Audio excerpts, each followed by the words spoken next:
eu acho que esse conceito de influência vai ter que passar por uma repaginada. Ser influenciador não tem nada a ver com curtidas e sim com a capacidade de inspirar positivamente as pessoas. Isso eu acho, eu quero viver para ver isso. Essa coisa, foi muito engraçado, eu tava vindo pra cá, aí o motorista do Uber chegou assim: você tá indo pra um podcast, né? Eu falei, tô, porque eu já deixei gente lá. Eu falei, tá. Ele falou, você é blogueira? Eu falei, não exatamente, não sou blogueira, não. Você é influencer? Eu falei, depende de quê? Porque atualmente, assim, se você acha que eu sou influencer de pedir as pessoas pra fazerem coisas que não devem fazer, não sou também não. Tá, mas o que é esse podcast? Eu falei, é o Inteligência TDA. É sobre negócios? Eu falei, de uma certa maneira, negócios da vida, assim, comportamento. Ele não estava entendendo muito, né? Aí ele falou assim, mas aí você não é blogueira, não é influencer, o que você vai fazer lá? Eu falei, eu vou tentar entusiasmar as pessoas a viver. E eu acho que esse conceito de influência vai ter que passar por uma repaginada. Porque, assim, tem gente que influencia a gente. Eu olho algumas pessoas se dizem... Não, e bota o título, né? É interessante que as pessoas têm mais título que a gente a vida inteira. Eu fico olhando assim e falo, meu currículo é muito pouco. Porque a pessoa bota lá, coach, influencer, e não sei o quê, e papapá. Instagrammer. Gente, Instagrammer. TikToker. Aí eu falei assim, gente, eu não sabia que eu era isso tudo também, não. Pensando bem, que eu acho que influencer é uma coisa, meu querido, que tem que ser inspirar pessoas positivamente. Não dá para ser influencer, porque a maioria dos que eu vejo hoje é influencer assim, eu olho e falo assim, tudo bem, exatamente assim que eu não quero ser.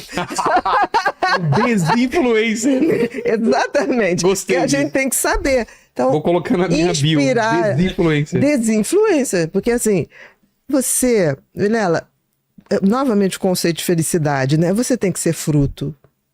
Você tem que ser fruto para os outros. Se você, essa altura da vida, nós, que a gente tem a mesma faixa etária, se a gente não está inspirando, e é tão bacana quando eu encontro jovens que falam, vou fazer medicina por você, vou fazer não sei o que lá, eu quero um dia ser como você. Eu falei, pelo amor de Deus, seja melhor. Você tem condições de ser melhor, que eu quero ser uma velhinha que vai beber no seu... Pra frente, né? Se a gente não inspirar pessoas, não serviu para nada. Nada, foi em vão. Foi em vão mesmo. E a pergunta dele, eu acabei indo para influência, mas era sobre o malefício da rede social? Os malefícios. Hoje a gente já sabe que é um vício como outro qualquer. Tá dentro do padrão de vícios, dos jogos, que tá dentro do padrão. E é tão interessante... isso é legal a gente falar, né? O que acontece da compulsão do jogo. Pelo tigrinho, esse jogo.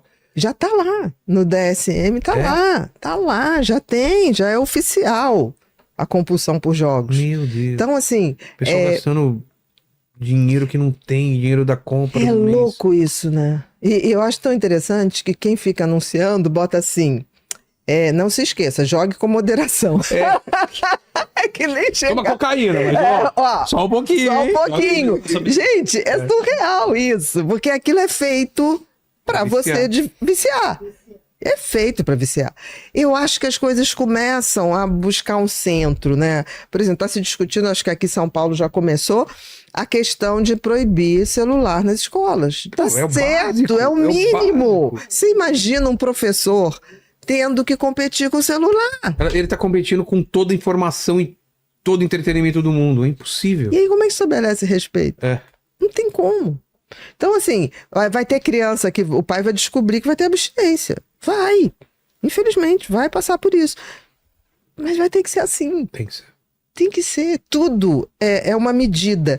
E o que acontece nas redes sociais é que você começa, e isso já está provado, os estudos, você começa a se sentir, para a autoestima é péssimo, porque você começa a se comparar, principalmente os jovens e adolescentes, com o que ele vê. Então ele se acha péssimo. Exato. E começa uma coisa que é comparação. A pior coisa que pode acontecer é você querer se comparar ao outro, porque você nunca vai ser outro. Você é um ser único, você é um artigo de luxo. Então quando você fica se comparando a outra, a possibilidade de você cair num vazio e numa frustração é imensa. É imensa. Eu acho que vai ter um ponto de regular. Também acho. Isso. Vai chegar, não Aqui, tem como. aqui do lado da influência tá falando em arrependimento em ação. Arrependimento não tem nada a ver com choro, e sim com atitudes transformadoras. Com Como você certeza. saber da pessoa que tá te pedindo desculpa, da pessoa que está arrependida, se aquilo é real? Se ela vai mudar o comportamento. Não adianta. Fala, meu querido, se fala fosse coisa séria, todo político era a melhor criatura do Exato. mundo. Eu vou fazer. A questão é o que óbvio ele eu vou vai fazer. É. Eu fico vendo as pessoas falarem assim, eu sou de direita, sou de esquerda, sou de centro. E você, Bia? Eu falei, eu sou do não hipócrita. Se falar as coisas boas e praticar, ok. Agora, o que eu vejo é tanto de um lado quanto de outro, Discurso descolado discursos da ação.